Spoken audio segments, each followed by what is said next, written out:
All right, guys, we're going to be checking out the top win rates here at Ascendant in Eternus level gameplay. So this is only going to be the top level of gameplay that is specifically occurring in the game. We're going to be looking at those win rates so you can have an idea of what heroes you want to play in order to have the best chance of winning. Obviously, this assumes playing that character at a competent level. You can't just pick a character you have no idea how you do and expect you're going to crush with it.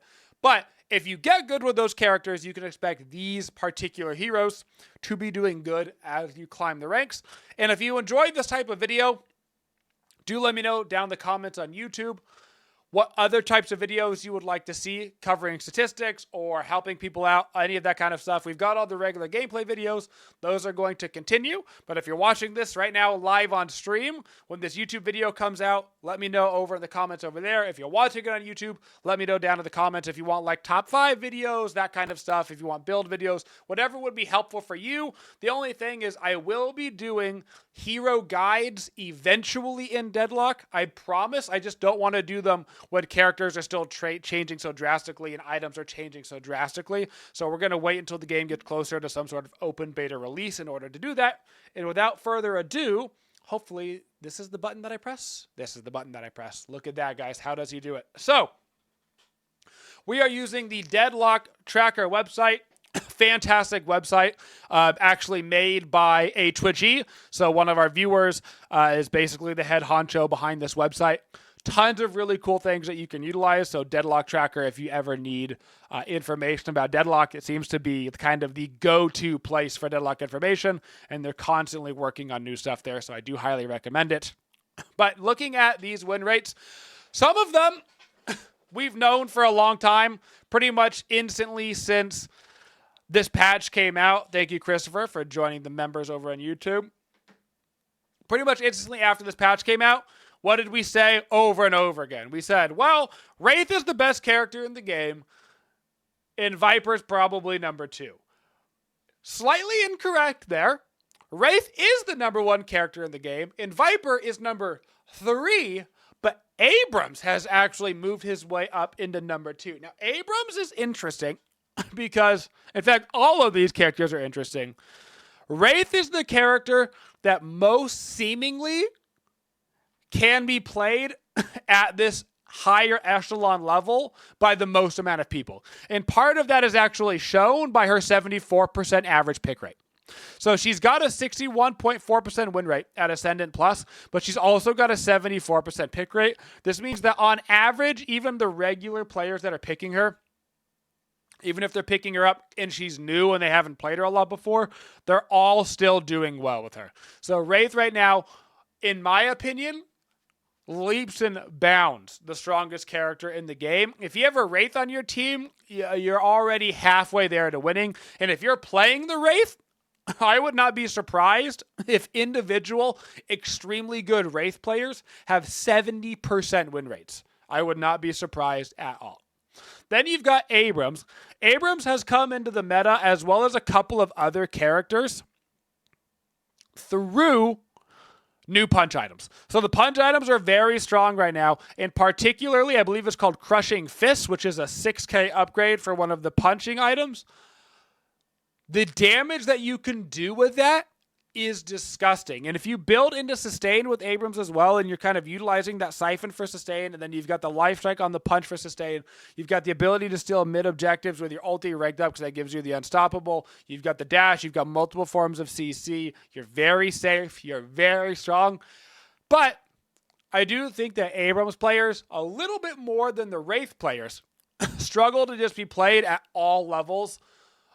Even though this is Ascendant in Eternus only gameplay, I do think that people are picking up Abrams because they see somebody play him really well, and then they don't quite do as well in that situation. And we really start to see that drop off with the Viper. Now, Viper is interesting. I think that Viper, I think there's an argument that a fed Viper is actually the number 1 strongest hero in the game right now. I don't believe that too much of this current win rate for Viper is influenced by the bug that people were abusing on him. To be fair, the bug that people were abusing on Viper could also have been abused on any character with fast attack speed, so it could have been abused on Wraith and everybody as well. That has since been fixed, so I'm not going to go over it. But Viper's ability to farm is nearly unmatched by most characters outside of like Wraith. His ability to split push is nearly unmatched outside of characters like Wraith. He's got built-in protections. He's hard to hit because of the slither. He's got great movement. He's got fantastic CC. Who does that sound like? Also sounds like Wraith. Wraith and Viper actually have very similar kits in that they've all got movement. They're all kind of hard to hit. They're smaller characters. They've got a ton of attack speed. They've got a ton of ability to split push. They've got a ton of ability to 1v1. They've got a ton of CC.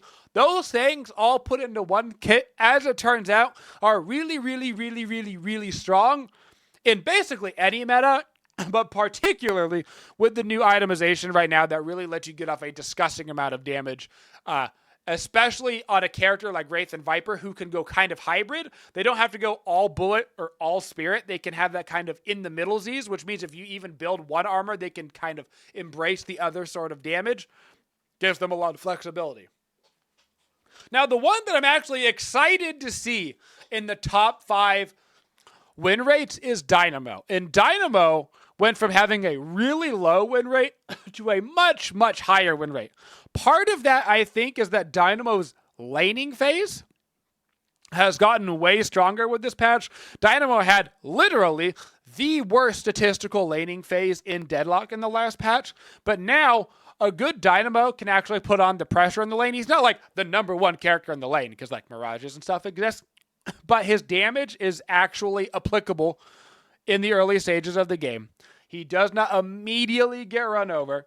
The last hitting changes, I think, have also helped him. He can last hit the minions now because of the way that they changed the last hit of the minions. As long as you're actually focused on the minion and you shoot and don't miss your shot, you're going to get the soul 99.99% of the time, which means that even with characters that have slower bullet velocities or are not fully automatic weapons, you don't fall behind in the lane because as long as you're actually focusing the creep, you do get the last hit. The only time you're going to miss it is if you're not actually looking at it or if you just physically whiff the hit, in which case, well, that deserves to happen. The other thing that has really helped Dynamo, and you might have noticed this in your games, outside of the fact that stomps still exist, and I don't mean Dynamo stomp, I mean like you're still going to lose a game in 24 minutes every once in a while because of bad matchmaking or somebody rage quits or whatever. On average, games are going longer since the patch. I would say 5 minutes on average longer, but some games, the upper echelon of extremes has pushed up quite far. Whereas in the last patch, like 40 minutes was basically as long as the game would go. But I've had a handful of games pushing 50 minutes plus, which didn't happen at all last patch. And the later that a game goes, the stronger Dynamo is, just objectively. He is a team fight character. The later you go into the game, the later you are into those team fights, the more that Dynamo landing a 4-man ultimate just instantly wins the game, and that is helping his win rate a ton. Now, moving in to the last member of the top 5 win rates right now is Geist. Geist, I think, is pretty self-explanatory. Very strong character in the last patch. Very strong character in the current patch. A lot of it just comes down to her sustain options. If you're playing Geist right now, we do have a build out for her. She's one of the characters that I play a lot of. So just type in Incon in the build. It'll pop up. The switch on the Geist build, previously you would do a Malice Abuse build. Now you're really embracing her bomb damage. The bomb damage is great for clear of the minions, but it's also great for PvP in the early game and later stages of the game. So if you really focus in on that Spirit Bomb build, there are some other viable builds for Geist. I've seen some people trying to make Gun Geist work again and stuff, and those are fine and they're viable, but Gun Geist is objectively way harder to play than Spirit Geist. So if you're like, I don't know, man, I'm not comfortable hitting like a 40% headshot rate with Lady Geist, then going a Spirit build will make your life so much easier. You get the sustain from Infuser right now, and you've got 6 seconds of you absolutely positively cannot die. It is fantastic. Lady Geist is loving this meta. Just outside of that range, We're going to see Calico. Calico, a lot like Abrams, but apparently quite a bit worse in terms of win rate. But similar reasons why she has popped up in the win rates, because she did actually get nerfed a couple of times in the last series of patches, and she had dropped down from being one of the top 3 characters in the game, and she had dropped down. But those increased punch builds have really helped Calico come back into the meta. She's just as squirrely as she's always been. She's hard to kill. She's very safe. And her damage output through the early to mid stages, her late game damage does drop off. But the early to mid stages of the game, if you can get that snowball going, those punch builds are absolutely thriving right now. So those are kind of your top 5 characters. Now going in to the bottom 5 heroes. And this is where things get a little bit sad if you are in Incon. So going to the bottom 5 hero win rates. The worst win rate in Deadlock is Grey Talon. And it's not that close. This is through a series of kind of on purpose and on accident changes, I think. Grey Talon purposefully got nerfed on the scaling of his 1, which obviously hurts him because there's an argument to be made that the only real viable builds for Grey Talon have been Spirit builds for a minute. Like, gun builds can be fun, but from a viability standpoint, Spirit is his only option. They also changed the way that his owl works.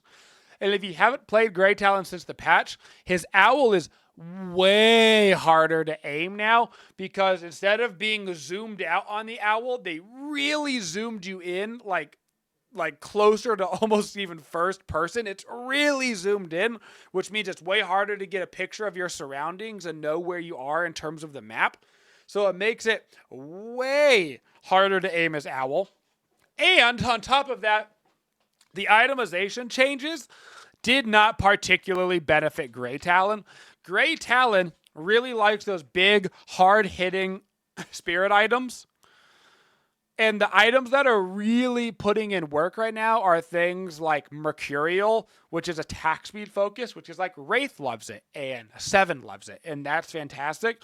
But those items that are really over the top are not particularly impactful on Grey Talon, except for Spirit Burn.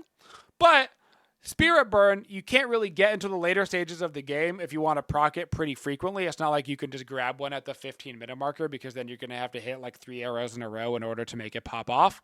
You're going to need to get your Boundless Spirit and that kind of stuff first. So he doesn't actually turn on until much later in the game. By that point, the game can already be over. His laning phase does feel quite a bit weaker right now. His mid-game feels weaker. His end-game feels weaker. As somebody who is a Grey Talon stan, and it'll probably always be my favorite character, this patch hurt him badly, to the point to where I've put him kind of on. I've still got him queued, but for the most part, I put him on the lowest priority, and I'm not really playing more than one game of Grey Talon. And if you look at his pick rate, 17%. He has the lowest pick rate of any character in the entire game, and that's because everybody knows that he's really bad right now. Then we've got a really couple of surprising ones. Kelvin. I do not believe that Kelvin is genuinely a bottom 5 win rate character. I think that Kelvin has a super large skill diff between good Kelvins and bad Kelvins. I think that a lot of Kelvin players, I think Kelvin thrives right now. Early beam build transferred into actual factual support build.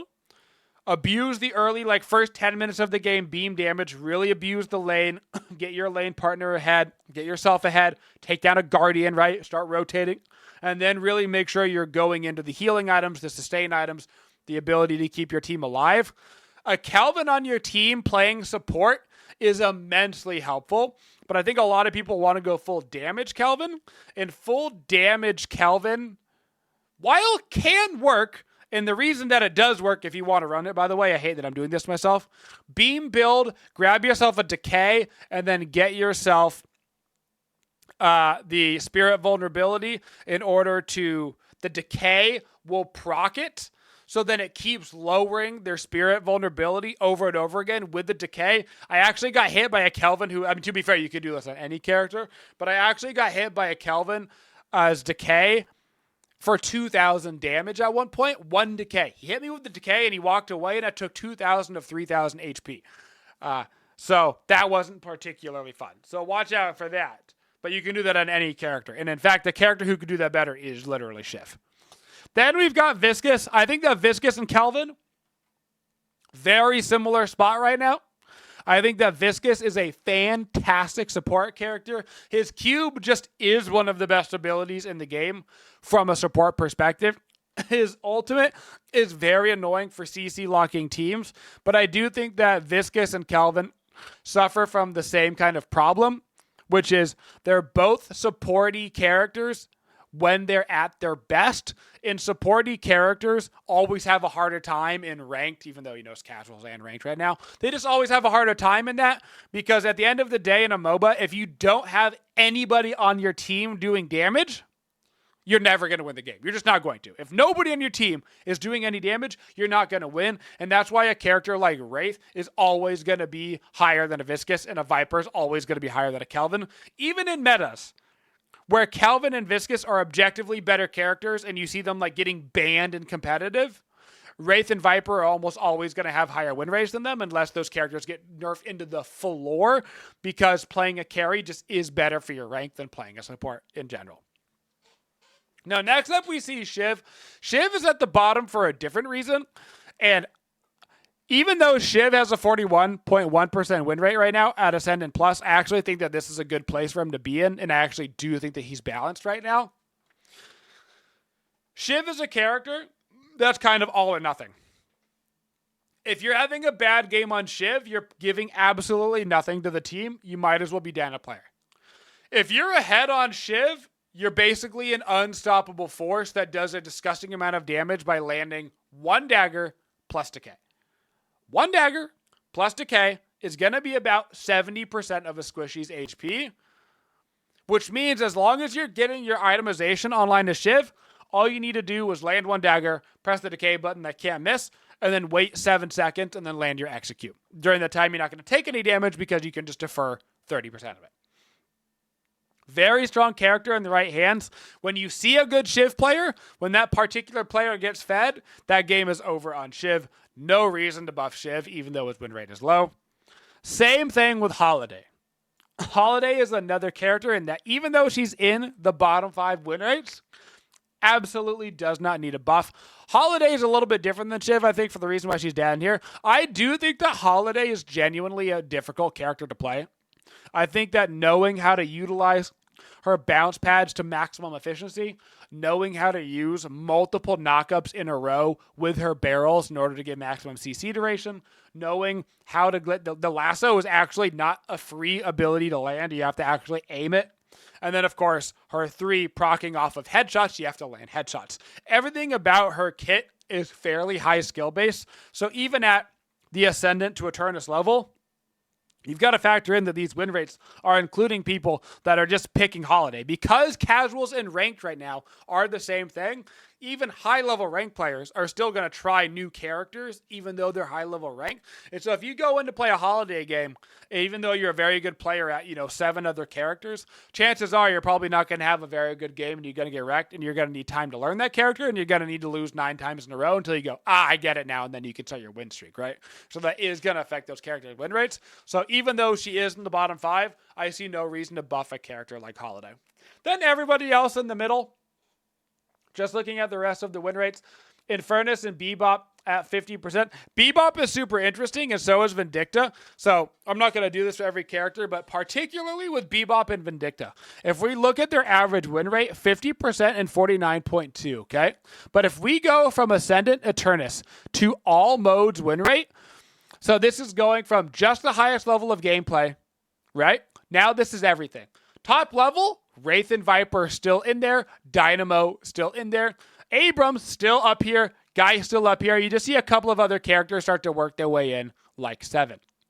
But if we go look at the bottom now, Bebop actually ends up at the very bottom win rate when accounting for all game modes. Vindicta ends up just outside of the bottom 5. So you see a pretty big change here when you go to the entirety of rank. Gray Talon, though, still at the bottom. Shiv, still at the bottom. Holiday, still near the bottom. So you kind of see some consistency there. But just keep that in mind that the general player base is a slightly different win rate than looking at Ascendant Turnus, right? The entire game is not just the top 3% of players. So some of them are consistent. A character like Wraith and Viper doing good on all levels of gameplay means that they definitely need a nerf. A character down here like Gray Talon that's on the bottom 3 of everything and at the very top, very indicative that he needs a nerf. But those are kind of where the win rates are ending up right now, guys. If you want to win your games, I would highly recommend Wraith. Wraith is much easier to learn than Viper and very, very strong. If you want to be the absolute maximum damage dealer, and if you want to have a much lower chance that somebody is stealing your character, because Wraith's got such a high pick rate, there's a lot of competition for her. Viper right now, very low competition to grab him. Will take more time to learn, does have a higher skill cap, but if you get Viper down, you're just going to be unstoppable once you get. I mean, you'll be farming people in the early game. I mean, just ask Zira what his win rate is on Viper. I'm sure it's 70% or something right around there, because it just is a absolute pub stomping character that is uncontrollable once they get going. But hopefully you guys learned something here, and hopefully you've got some characters, some heroes you want to be trying out now to try to abuse some of those stronger heroes in those meta. If you've got any questions, if you've got any other videos you'd like to see me do beyond just the gameplay videos, please do let me know down in the comments on YouTube. I will be reading those on these types of videos. I'm always going to read the comments to know what you guys would like, anything you would like to have changed in the video, so we can make sure that we're making the best content for you guys. And of course, like, comment, subscribe, and all that YouTube stuff and all that.